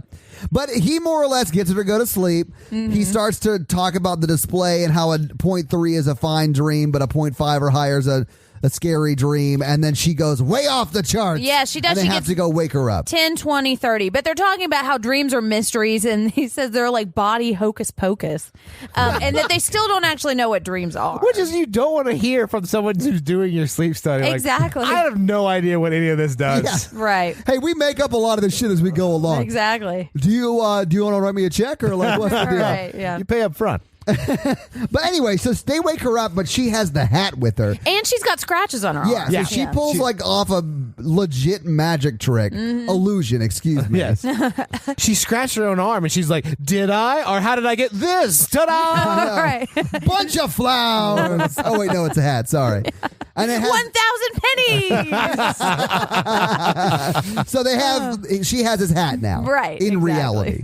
And the mom definitely recognizes this hat. Oh, yeah. She's like, ooh, I murdered a man in that hat once. Nancy comes down and hears Mom talking to someone on the phone about the hat. So Nancy's saying she's trying to prove who killed Tina and that, yes, there is a guy who's coming after me in my dreams. And the mom has like not so sneakily tried to shove this hat into a drawer. It was either alcohol or the hat. Well, no, there is alcohol on the counter that she then pushes behind her as Nancy comes down to the kitchen. And so she's getting really mad at her mom and she's saying, you do know who it is. And she pulls the hat out and she says, look, it's got his name written right into it. It says Fred. It says Fred Krueger. If found, please return to F. Krueger. Right, exactly. Yeah, F. Krueger. Yeah. Then she said, well, maybe I should just get a bottle and get loaded, like alluding to her alcoholism, which apparently she's not hiding very well. And then the mom slaps her in the face and says Fred can't come after you anymore because he's dead. So now Nancy knows for sure that her mom has just been pretending, gaslighting her. Exactly. Yeah. And that she knew all along who this person was and tries to make her think she was crazy. So that if she just ignores it, that it'll go away. In all fairness, the mom did kill Freddie. Not by herself. A bunch of people did. So it would be like, listen, he's dead. He cannot hurt you. Right. Right. And then she's like, I'm telling you, he's coming to my dreams. Yeah. And you just saw me, like, you just saw evidence that this might be I just conjured his hat out of nothing. Right. Well, it's okay. Nancy gets pissed, picks up the bottle, and slams it on the ground. She and does, her mom, bare feet. Yeah. What is going on in this Tarantino feet masturbation fest? It's unsettling. It's a There's nightmare. too many bare feet. So now Nancy and Glenn are on a bridge and he's talking about dream skills and saying if you have a nightmare, you just have to make up your mind that you're in a magic world. She's talking about a culture that gets its literature from dreams. And how they can control their dreams. Yeah. So if they're falling, they have to just see themselves falling into a poem or a music or whatever. Or a music or whatever. Yeah. And then they just wake up and write down what the dream was. Exactly. Yeah. Yeah. Favorite part about this scene is like he invites her to go with him to go to a bridge, and he's like, when I'm stressed, I eat. Okay, I've been there, Johnny D. Doesn't offer her any food or Does anything. not offer her any food. Just eats his food. He's like, well, I could solve your dream problem. Just pretend, just don't give the monster power. And then doesn't solve her dream problem, and so she leaves him there eating. Yeah. Well, he's saying you just turn your back on it and you take away its power, Yes. and that's how you defeat your dream, Right. or your negative Just like dreams. commitment. You turn your back on it, Mikey. It takes away its And power. she's reading a book about booby traps. Yes. And then she says, because I'm into survival. Yeah. And that's when she turns on her heel and walks away. Which she is and does pay off later. Yeah, so, she's very proactive. And that's something that makes her kind of an evolved final girl if you look at Sally and Alice and Laurie, because she's not just reacting. And I don't say that to take anything away from those final girls. I'm just saying this is an evolution of this trope, is that she's starting to make plans to try to defeat this monster. Yeah. Now, I will say some of those final girls don't have the opportunity to plan. Exactly. Like, yes. Like Laurie doesn't know Michael exists until he's trying to kill her. And then she starts stabbing him with knitting needles. Exactly. Like, yeah, she's a badass. Right, yeah. And again, not saying anything to take away. Right. I'm saying it's an evolution of the writing of these Yeah. characters. And Nancy is a badass, too. I'm not saying she's not. But Right, anyway, exactly. So, And I would put Ripley in that category also. yeah. So what happens after this? All right. So now she goes home and she notices that her mom has just commandoed out the house, took the trellis down and put bars on all the windows. Right. Yeah. So now Johnny Depp can't come over and she can't get out once Yeah. she's inside the house because she also put a new lock on the front door and it's a key lock on both sides. So it's not like a deadbolt you can just open and go out if you're inside. Right. And since the mom did that, she's just been nonstop drinking with another bottle that she found. Yes. Because she's just drunk, swagger, smoking around her house. It looks like Malibu rum. It does. It does, yeah. Or maybe Grey Goose, I think. Oh, maybe Grey Goose. Yeah. So she says, we'll come down in the cellar and I'll tell you all about the story. So they go down into the cellar and she has this furnace thing with the door on it. And she's talking about Fred Krueger. And he was a child murderer who killed at least 20 kids in the neighborhood. Which is a lot of kids. That's a shitload of kids. lot That's of a kids. not a big neighborhood. It's a lot of kids for these kids not to remember anything about that. So she's telling the story about how they arrested Freddie. They did, yeah. And then he got off on a technicality. He did. And then the town got together and burned him alive. Yes. They tracked him down. They found him in an old boiler room, and that's where he used to take the kids. And that's the bad place that we keep seeing him in. Yeah. And then she's got the knife glove. Yeah. And she shows original. it to Nancy. Yeah. Mm-hmm. And Nancy's like, what the fuck? This thing is real. And now she knows the story. So now Johnny Depp is watching TV and listening to music at the same time. Like a monster. Waiting for Miss Nude USA to come on. Yeah. Well, and to tell his mom all about it. No, it's not real. No. So he's just joking with his mom? Yeah, he was just fucking around, yeah. And that's. She even calls it out. She's like, listen to you, Mr. Smarty Pants. Mm-hmm. But no, she's like, well, how are you going to hear what they say since you're listening to music? He's like, why would I care what they say? Exactly. Yeah. And then Nancy calls him, and they're like looking across at each other from across the street and talking on the phone. And she's saying she hasn't slept in 8 days. Yeah. And she needs him to help her. And she's going to bring Freddie out of the dream like she brought his hat out. And she needs Johnny Depp to meet her at midnight. And she's going to try to bring him out of the dream. And then Johnny Depp, I guess, is responsible for like punching his ugly lights out. Well, she said bring a bat or something. She's like, you have something you can use. Right, yeah. But he's not reliable. Also, he's not big. He's got that crutch on his door, though. Yeah, what was that about, man? Anyway, so he played Tiny Tim in the Christmas pageant. That's what it was. So she calls her soon-to-be ex-boyfriend to do something that is requiring him to stay awake again when he has a proven track record of not being able to do that. And he has spaghetti noodle arms. So she leaves him and waits, and then she's Jesse Spanoing, and she's taking some like stay awake pills. Yeah, she's like taking speed. They're like caffeine pills. So now Glenn is asleep, and his mom comes in to check on him. And this is when they have the conversation about Miss Nude America, and who cares what she says? I'm listening to music. I'm not listening he's not reading for the articles. Right. He's looking at the pictures. Absolutely. And she says it's almost midnight, and they have a sweet little mother-son goodbye. And I'm glad that they get to have this because it's the last time they're going to see him. Before he gets bed blendered. Yeah. And so now Nancy and her mom are having another moment, and she's kind of tucking Nancy in because Nancy's fooled her into thinking she is actually going to sleep. This is my favorite part. This is an insane scene. I love it. Because her mom, it's very like Wes Craven Shocker kind of, because the mom takes like 3 giant pitchers of coffee out of her room. But never fear, because Nancy's got a plugged in brewing Mr. Coffee full size on the floor under her nightstand. Yes. And then she doesn't even unplug it and plug it back in. No. She just pulls it out from under her nightstand, sets it on top of her nightstand, and pours herself a piping hot cup of joe. It's hilarious. It really is. And then she walks over to her closet to change clothes, and I expect her to open the door of the closet and to have like this whole like mini coffee bar behind there. It's like a barista, and she's just like, hey, I want some pumpkin cream cold brew. Exactly. Ooh, yeah. So good. Oh, I've heard that's a good It's amazing. thing. It's the best. This episode brought to you by Starbucks cold Pumpkin. Brew. I had one today.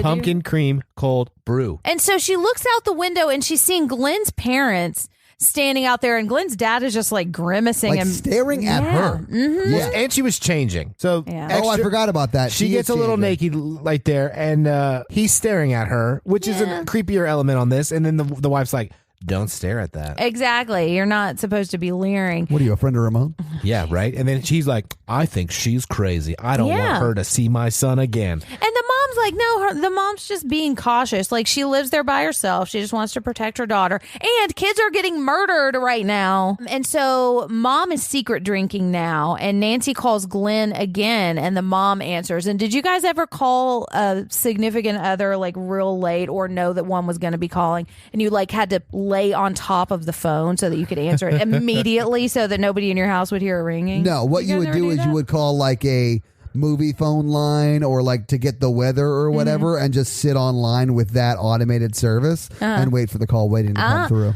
So smart. Why did I not do that? Because you're not as smart. You guys as are a me. couple years older than me. I had my Nextel phone by the I time. also- all that- Nice. Yeah. So she's calling Glenn's mom, and Glenn's mom's like, dude, it's midnight. What are you calling about? And Nancy says, it's super private and very important. So, of course, the mom's going to say, oh, okay, perfect. Here you go. Here's my son. I'm pregnant. That's what she should have said. Yeah. She should have said, I'm pregnant, because then there's no way they're letting Glenn sleep anymore. Johnny Depp is downstairs getting yelled at immediately. But he can't go out and help her if he's locked in his house forever. Yeah, but he's not dead forever. Well, that's true. That she could have saved his life. He would have been wide awake, let me tell you. Oh, yeah. He would not have gotten any sleep that night. Because they haven't had sex yet, too. So We don't know now that. there's a mystery to figure out. Oh, I'm on the Who's case. the father? All right. But so anyways, the dad comes up and just hangs up on her and is like, you just got to show these kids who's boss. And then kills his son effectively by taking the phone off the hook. I mean, there's no way he knew that was going to happen. But yeah, he does. He kills I his know, son. but you know he is going to beat himself up over that for probably the rest of his life. Oh, yeah, absolutely. Good. Jeez, Mikey. Nancy tries to call again, He goes, and beep, it beep, beep, beep, beep, beep, beep. because their phone's off the hook, right? And she rips the phone out of the wall, and that's she right. throws it on the bed, wraps it up, throws it on the bed, and then she starts to walk out of the room, and then the phone rings again. Yeah. And then she walks over to the phone, and the phone gives her mouth-a-lingus. Yeah, he goes, I'm your boyfriend now. So gross. Yeah, and then phone tongues are. Yeah. It is really gross. Talk yeah. about phone sex. Oh, gross. Oh. I've been saving that since the rest of the movie. Oh, my God. That's hilarious. Hello, This episode Yeah. brought to you Tip by your that waitress. song. All right. So she tries to go get Glenn, but her mom has locked the door, and her mom's just shit-faced. Yeah, she tries to yeah. wake her mom up in the bedroom, Yeah. right? And your mom's No, her shit-faced drunk. Her mom is shit-faced drunk on the couch. Yeah. I bet you want the keys, don't you, Nancy? Oh, my God. I got the keys somewhere. I even have them on me. And so then we cut back to Glenn, and we hear the national anthem playing. Because this is when TV stations literally went off the air for like 6 hours Yeah. from midnight till 6. You had the color Netflix bars. wouldn't stream after midnight? Oh, There wow. was no Netflix, Yeah. Mikey. And so we hear the announcer signing off, and then Freddie's arms come up and grab him from around the waist and pull him into a hole in the bed, and his headphones and the TV and anything else that's around him on And the bed. record player. Yeah. Yeah. Everything he's connected to. And it doesn't turn out well because then we see a gigantic geyser of blood just shooting up to the ceiling. And this is when his mom just decides to come check on him. All right. She sees Blood Faithful shooting out of the bed. This shot's really cool, though. It really is, yeah. You know how they did it? The I've room's got fun upside facts. down. Yeah, the room's upside down, and you never see her in the room. Right. Right. You just see her reaction at the door. And that is how they did it, and they used 500 gallons of fake blood for it. Wow. Yeah. And it's red dyed water. And so all of the cops are there, and this was one of the most disturbing things in the movie because we walk in and they see they're having to put a bucket on the first floor because so much blood is dripping down from the ceiling. And like that's what's left of their son. Yeah. And it really They're is literally disturbing. taking him out in buckets. And we see the dad like get really emotional. They're like, I love how we're laughing about it. I know. get the wet dry back, boys. We got to get this guy to the autopsy room. Well, because they bring a stretcher in. And He's we're going to be like, no, buried no, in an no. aquarium. Yeah, and we see like the Mickey brooms taking out like all the buckets of Johnny Depp blood. Bag him up, boys. Yeah, exactly. All right. But it's not funny. It's terrible. It is horrible. How dare you laugh at that, Mikey? Got him. Nailed it. Teen chair. All right. And then he went. Oh, my crazy. gosh. They could just make him into a memorial fountain. Dear Mikey, I loved your joke. All right. Dearest Michael. Dearest Mikey, the war is not going well in the north, but your joke is very great. I am struggling here in the war of northern aggression.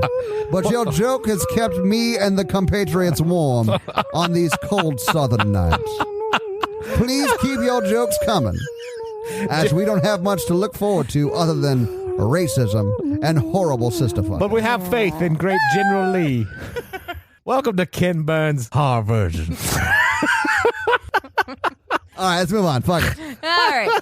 So now Nancy calls her dad at someone else's house and is talking to her dad and saying, Dad, I got a proposition for you. I don't know why I said that weird. She says, I guess because she's saying, Dad, I have a proposition for you. Yeah. And it sounds weird. But she's saying, I'm going to go get the guy who did this because you're not doing anything to protect me. Yeah. But can you please protect me? Right now. Yeah. I want you to be on the porch and bust the door down in exactly 20 minutes. And it's really important. That's going to give me enough time to fall asleep and go get him and do 9,000 other really important things. The montage that's about to happen is insane because she has 10 minutes before she has to get in bed so she can fall asleep by the 20-minute mark. And she sets up like booby traps that involve chemistry. Yeah. And hammers. Yeah. Insane stuff. Yeah. Right. One, she's on speed. Yeah. Caffeine is a hell of a drug. Two, That's true. if she has all these shotgun shells, wouldn't she just use the shotgun? No. We see the shells. We don't see the shotgun. Yeah. It might be in a safe somewhere. You don't know. So she takes these shotgun shells and bores out a light bulb. So when the light bulb gets turned on, it shoots out the shotgun pellets and the powder explodes. Yeah. That's we see that happen. Like that actually happens in the movie. Way to go, Nancy. Yeah. Like she's a badass. Well, she was Yeah. reading that book about booby traps. Yeah, Kevin McAllister's book. Yeah. So Called she's reading the. Home Alone. She's the diagrams of all the micro machines, Yeah, like absolutely. a crayon map. Yeah. But she also has time to MacGyver out her entire house and have a heart-to-heart with her mom. Oh, yeah. She gets that heart-to-heart with her mom for sure. And her mom decides not to drink because it's such a powerful heart-to-heart. I don't think she decides No, that that's because till her mom later. is shit-faced. Well, but she takes the bottle and she's about to take another sip and she says, sometimes it's time to just turn away from things. And then she doesn't take a sip and puts it down. Well, yeah, because she's already shit-faced Yeah, and she just right. wants to go to sleep without pissing herself. The bottle's Exactly. empty. That's what it is. Oh, she's like, oh, this is empty. Yeah. Give me another go.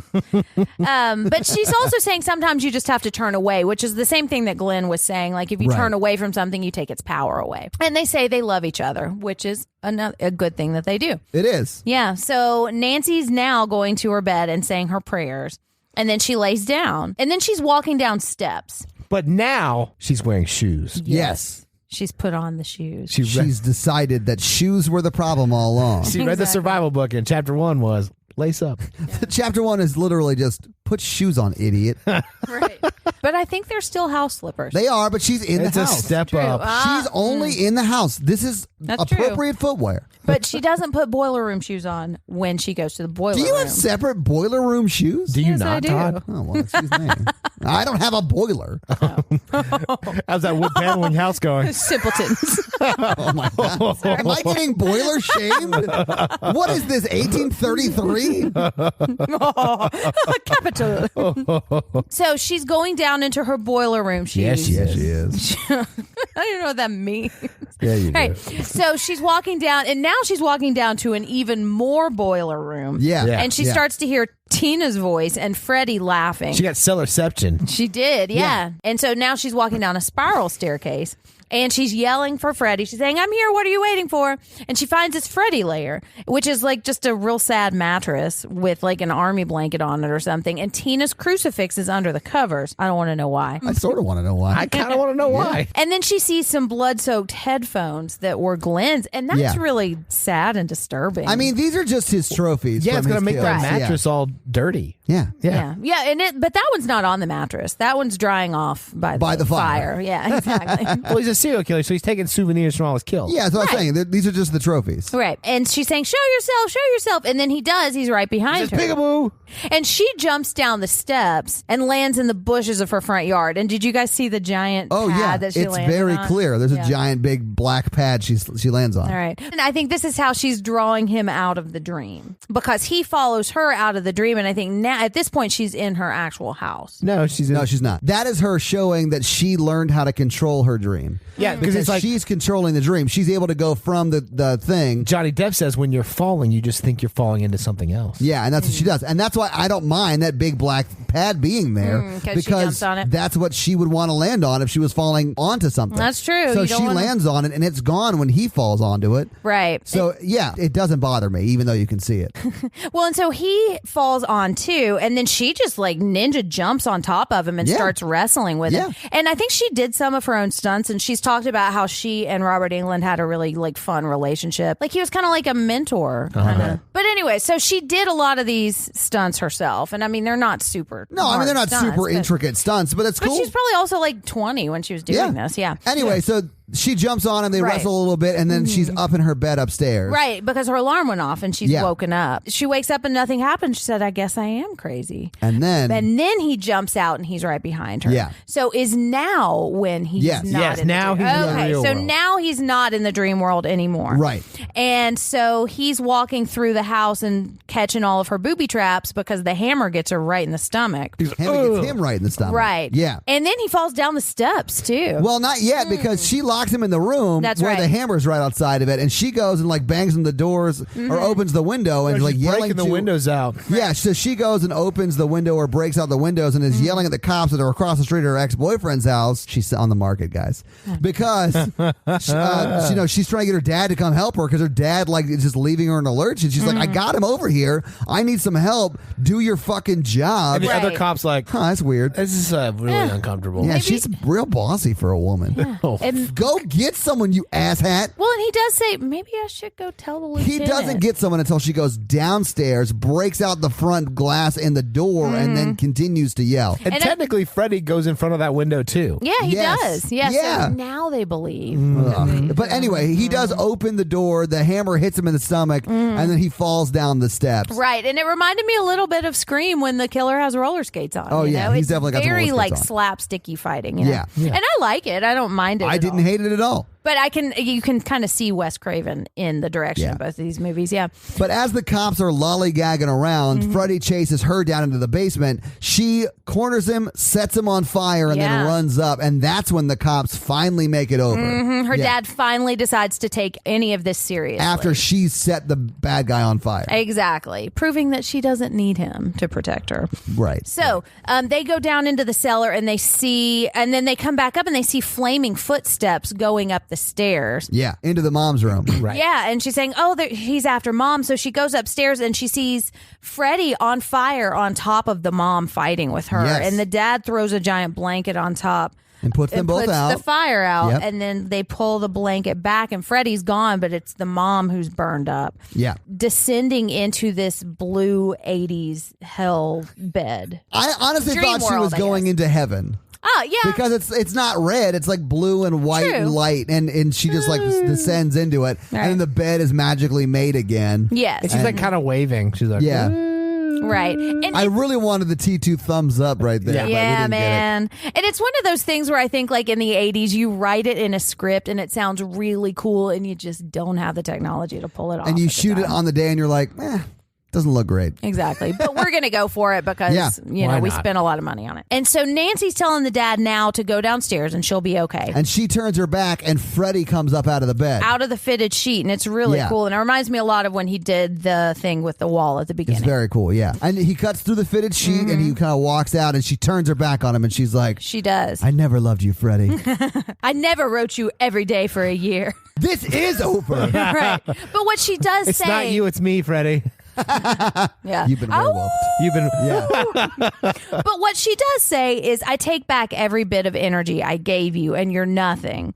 And she won't look at him. And she is looking at him when she says She looks at him for that, and then she turns around, and he falls and disintegrates into her butt. Into- I have heard this speech before. Yeah, you have. I take back all the energy I put into you. Yeah. And so she does. She takes her energy back, and she puts her hand on the doorknob, and he just explodes into 80s glitter. Yeah. Because he doesn't have any power anymore. This is the part of the movie that I really, really like, and I think it's a really empowering. I agree. Part. I Yeah. like Nancy, yeah. Yeah, Heather Langenkamp has talked about hearing from a lot of people who, like, whatever it was, if they were being bullied, or she said she got a lot of fans who were struggling with their sexuality, and they took a lot of encouragement from that and saying, I'm afraid of you because I'm letting myself be afraid. Yeah. And if I take that power back, then I am in control of my power. And Anyone in your life who is abusing you or emotionally manipulating you or any sort of or bullying Or Yeah. totally gaslighting you.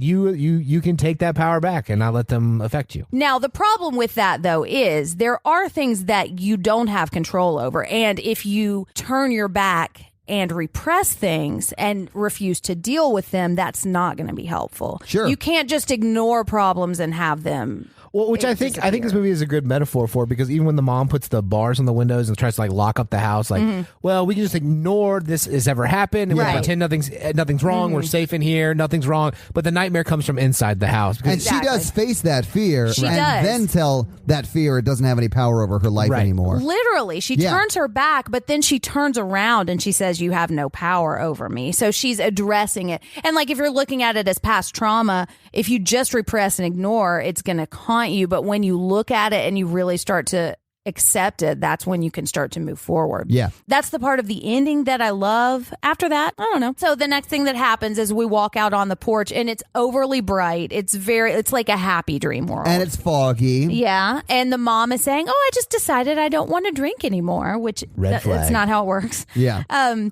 And the friends who were all dead now drive up in Glenn's car with the top down. And so she says goodbye to the mom and she gets in the car. And then we notice that the Freddy top comes up. Exactly. And it's red and green striped. I don't know if you caught that, Mikey.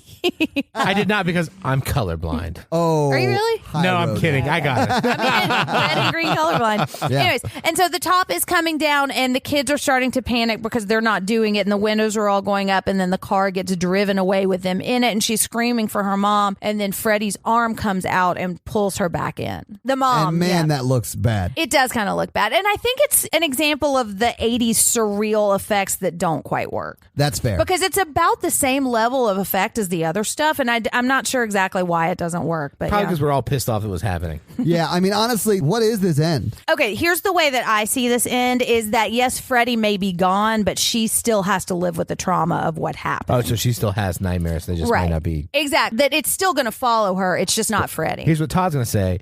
That would be great if the movie showed me that, but that's not what it showed me. Yep.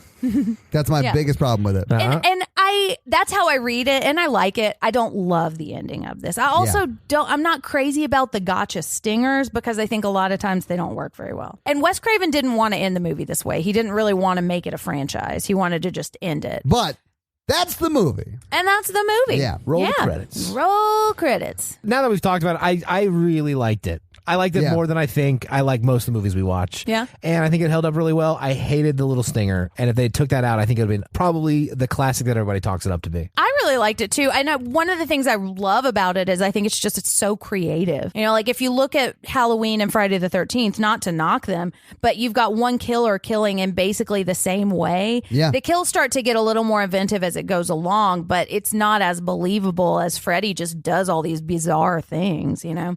And so that's one thing I really like about it. I think the kills are really interesting, but in a way that's believable to the movie. And I like this one because Freddy's not so wisecracking. I do like he's a little tongue in cheek. Yeah. But he isn't like, and we have seen Freddy versus Jason. Yes. And he is very just one-liner driven there. And they start to lean into it as the series goes along. And I like how restrained it is here. I mean, he's pretty menacing, child murdery, pedophile-y in this one. And very sexual. And we see the seeds of that, but it doesn't come across as him doing his like stand-up. Yeah. He's not working on his tight five. But by movie 3, he's like, I'm too over this shit. Let's do box office. So what do you think the budget was for this movie, guys? $3 million. $2 million. You're closest, Jen. It was $1.8 million. Oh, but I went over. Yeah, so you both lose. It eventually went on to make $25.5 million. Nice. Pretty good. Really, really good money. And now, is that when it was in theaters? That Yes. number? Yeah, Okay. yeah. I'm sure it's made a lot more money than that. But when it came out originally, it did not do very well in its opening weekend. It was 10th in its opening weekend. Beaten by The Terminator, Amadeus, and another movie we've done, Silent Night, Deadly Night. Yeah, listen to that episode if boy. you want to hear Todd's heart almost explode. Oh, my God. Yeah. Yeah. Would you say it's a sleeper hit? Yeah, it definitely was a sleeper hit for sure. Nice. It actually did better in its second week out. It went from Oh, did 10th it? to 7th. Yeah. Like word of mouth kind of thing? Yeah, it must have been word of mouth. Yeah, because it did much, much better in its second and even third week out. All right, so let's do some Jen fun facts. Jen's fun facts. Nailed it. Okay. So, this was inspired by a couple of things. There were some articles written about some refugees, but they were apparently having really bad nightmares and refused to sleep and were trying to stay up as long as they could. And then when they finally did fall asleep, they died in their sleep. What? Yeah, I'll try to link some facts about that because I'm not exactly clear on what the story was, but that was one of his inspirations. Okay. When he was a kid, he was looking out his window and he saw an elderly drunk walking past him on the sidewalk. And he also was bullied by a kid named Fred Krueger in elementary school. Oh, ultimate payback. Right, exactly. And the song Dreamweaver. Yeah. All of those things came together in a big mishmash, and that's where this idea was born. Oh, you mean cocaine? Yeah. Well, it was the 80s. So, Freddy Krueger was originally supposed to be a child molester, and that was what was written in the script. And in the movie, he's just a child murderer. And the reason they changed that is, did you guys hear about the satanic panic in the 80s? Yeah. And there were all these kids that were at this daycare, and they were interviewing them and like coercing them into saying they had been assaulted at their daycare. Yeah. That trial was going on at the same time that this movie was being filmed. Oh, wow. Okay. Yeah, and the studio was like, let's not look like we're exploiting this. And so we just changed it to a child murderer because that's way better. Yeah, they downgraded to child murderer. Exactly. Yeah. I mean, he could have still done bad things before he killed him. Yeah, well, I mean, if I learned anything from the show Mindhunter, he was also a molester. Yeah. That show's so good. It is so good. So this was the studio New Line's first commercial success, and it's actually known as the house that Freddy built. Oh, Of yeah? this. Yeah, it took a while for them to find somebody to distribute it, and New Line kind of took a chance on it. And it worked out really well for him. It absolutely did. They made quite a bit of money on this. Right, yeah. And it's a gigantic franchise, and he's like an icon. Okay, so Johnny Depp, this was his first major role, and he gets like the introducing Johnny Depp credit scene. It doesn't explode, but there is cool stuff going on when it happens. So yeah, the movie's going on. Yeah, while it's it cool. happens. I like it. Exactly. But he just kind of tagged along to this audition with his friend, Jackie Earle Haley, who ended up playing Freddy in the remake. Rorschach from Watchmen. Yeah. And so Jackie Earle Haley didn't get the part, but Johnny Depp did. That's awesome. I Yeah, know. Okay. And the same thing happened with Matthew Lillard, though. He just went along with his girlfriend's audition and ended up getting cast as Stu. All right. So considered for the role of Glenn, Nicolas Cage, Kiefer Sutherland, and I know that this is true, Charlie Sheen, but he wanted too much money for it. Yeah. They didn't have enough money. I think like $10,000 a week or something. Rumored other actresses considered for Nancy were Demi Moore, Courtney Cox, Tracy Gold, and Jennifer Grey. So that's like all of who was super hot in the 80s. Exactly. On both the male and female sides. Right, Yeah. like in that age range. Yeah. They're like, you know what? That's too expensive. Yeah. Right. And I'm really glad that the two people that got cast because I think they're great in this movie. They're I mean, they're fine, not like wonderful actors, but I think they're great. Well, for one the goes movie. further in their career than the other. Well, the girl has had a successful career just behind the camera. Yeah. Right. She's done a lot of great stuff behind the camera. Yeah, Heather Langenkamp co-owns a special effects studio, and she did the special effects for Dawn of the Dead remake and some other stuff. I'll try to very link it. cool. Yeah, it is cool. And she's like a beloved horror icon, too. So the high school that they filmed this in is the same high school where they shot Grease and Pretty in Pink. No shit. Yeah. Okay. All right. So some of the special effects in this movie, the bathtub scene, you said at first, like, oh, she's standing up in that bathtub. She was standing up. You could tell. She may have been, at that point. So it was an 8-foot deep tub just with a bathtub on top. And the part where you can see her knees, she floated up to the top. Yeah. So she's not standing up then, but she probably was standing up before. Yeah. And the part with the stairs where her feet are sinking through the stairs, that was pancake mix. I know. But yeah. But effective. Yeah. And the part where Freddy's face is coming through the wall, that was just white spandex. Really? Yeah, that they just picked up at a fabric store. And Awesome. I know. Isn't that great? Yeah, That's awesome. cool. That's Yeah. another example of practical effects really paying off. Yeah. All right. So the actor who played Rod apparently had kind of a troubled past, and he had some substance abuse issues. And he has said that he was high on heroin during the scene in the jail cell. Really? Yeah. Yikes. So Freddy Krueger's makeup took 3.5 hours to put on. Every time? Yeah, every time. Jesus. And he's given interviews where he's talked about seeing Johnny Depp and Heather Langenkamp in the chairs next to him, just getting their like normal kid makeup put on, and how he was getting so angry that he would have to put all of that makeup on him, and it was so uncomfortable and painful. And that's like the anger that he used in his performance. Yeah, he was absolutely. really mad. He's like, I hate these kids. Exactly. And lots of times when you see him standing, he's standing kind of with one of his shoulders down, and that's because the glove was really heavy. Oh, yeah? Yeah. He also like kind of studied power move, like body language, and he would stand with his feet really wide a lot of times. Yeah. I've heard that Robert Englund is just the nicest person. Yeah, I've heard that too. Yeah, from Nathan, Yeah, too. Nathan said that in the interview that we did with him. Yeah. And those are my fun facts. Awesome. Thank you for your fun facts, Jen. Well, you're very welcome. So let's do that scary scale, Jen. Hey, listeners, our scary scale is a scale we use to rate how scared we were by this movie. It's not a ranking of the quality of the film. It's how scared we were today when we watched it. Our 1 example is Ghostbusters. Our 10 example is Texas Chainsaw Massacre. All right, Todd? I might give it a 3. Yeah, I gagged a few times. It was pretty gross. It wasn't super scary, though. Like, I do think most horror virgins can watch this and be fine. Yeah. Yeah. I think the creative element kind of takes the scare I down think a so. little bit. Although Yeah. I will say, I'm a little anxious to see what it'll be like when I try and go to sleep tonight. Oh, yeah. Because it might stick with me a little bit. You can text me. Let's do this. Aw, you should just not go to sleep. Do you Give have a me some Mr. caffeine Coffee pill. under your Yeah. bed? I'll So put my someone tongue gives- through the phone. Ew. Mikey, how do you feel about it? I'm going to give it a 2, right. mainly because I was really worried about people's feet a lot. They were going to Yeah. either stub their toes or scrape their feet or Yeah. they get mud on them and stuff. It really creeped me out. You were really concerned about people's feet. The foot fear factor is high in this Yes. movie. They're triple F. sprinting on cement. There's ledges and stuff. Like toenails could have got ripped off. It just Yeah. really bugged me. It's a bad situation all around. I like how you said cement. I know. I liked it.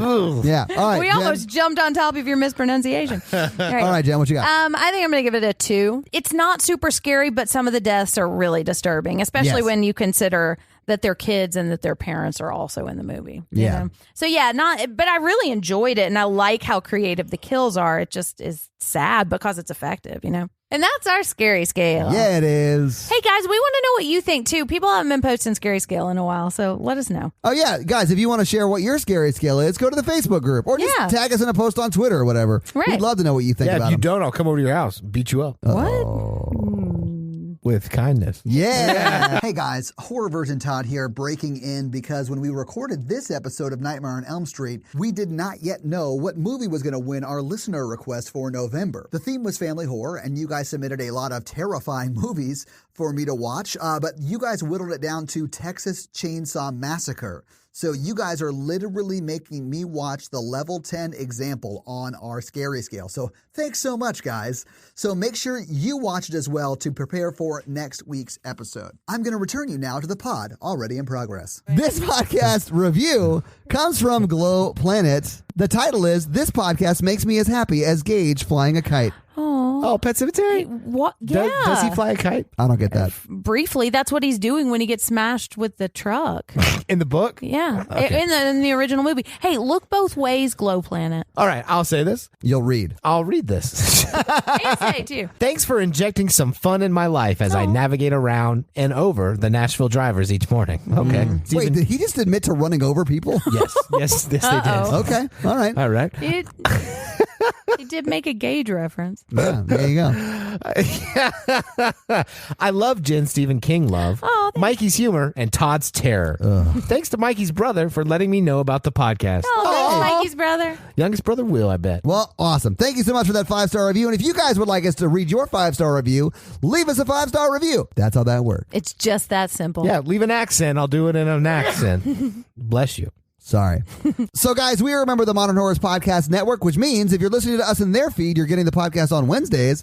But if you listen to the podcast in our feed, you'll get it 2 days earlier on Monday. But in their feed, you're also going to get Death, Dying, and Other Things, the Modern Horrors Podcast, and the lovely Final Girls. If you want to reach out to us on social, we are at Horror Virgin. Mikey is at M Randolph24. Jen is at Jen Ferratu. And I am at Todd J. Awesome. The show account is, of course, at Horror Virgin. The website is horrorvirgin.com. It's where you just can get- that simple. Yeah, where you can get the blog, you can get links to the merch store, all that kind of stuff. You can also support us on Patreon at patreon.com/horrorvirgin. If you skipped all the crazy ads at the beginning, that's what that's from. There's also a lot of other great levels there. Yeah. You can help sign up and get us new gear. We really appreciate it. But if you can't help financially support the show, just continue doing what you're doing, and that's telling your friends, family, and coworkers about the show.